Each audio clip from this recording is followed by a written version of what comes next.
ടീന, ഈ കാര്യം ഇനി നീ എന്നോട് പറയണ്ട. നിങ്ങൾ ഈ ആവശ്യമില്ലാത്ത കാര്യങ്ങൾ ആലോചിച്ച് വെറുതെ അസുഖമൊന്നും വരുത്തി വെക്കണ്ട. അപ്പ എന്തിനെങ്ങനെ ദേഷ്യപ്പെടുന്നേ? ഞാൻ ആരെങ്കിലും കൊന്നോ? ഇതിലും ഭേദം അതായിരുന്നു. നിങ്ങൾ എന്തോ ഈ പറയുന്നത്? മിണ്ടരുത്.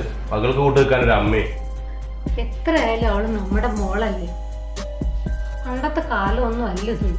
എന്നാ പിന്നെ ഞാനും അവളുടെ താളത്തിലെത്തുള്ളാം നിന്നെ പോലെ. അപ്പൊ എന്തിനാ എന്നോടുള്ള ദേഷ്യം അമ്മയോട് തീർക്കുന്നേ? ഞാൻ എന്റെ കല്യാണക്കാരല്ലേ പറഞ്ഞോളൂ. അതെ, അത് തന്നെയാണ് പ്രശ്നം. എന്ത് പ്രശ്നം? വളരെ കുറഞ്ഞ ചെലവിൽ കല്യാണം കഴിക്കുന്നതോ?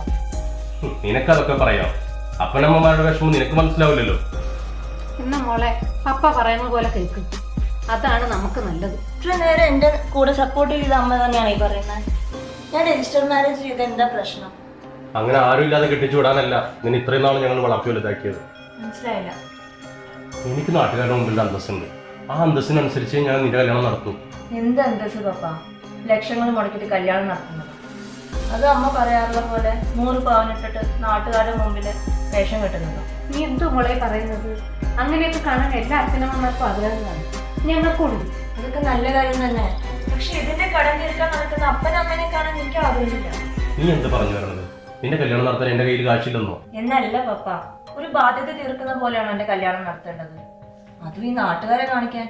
നീ ഞങ്ങൾക്കൊരു ബാധ്യതയാണോ? അതല്ല, ഒരു 5-6 മാസം കഴിഞ്ഞാൽ പപ്പ അവിടെ വന്ന് സെറ്റിൽ ആവാന്ന് എനിക്കറിയാം. ആ സമ്പാദ്യം മുഴുവൻ എടുത്തിട്ടാണ് എന്റെ കല്യാണം നടത്തേണ്ടത്. പപ്പ,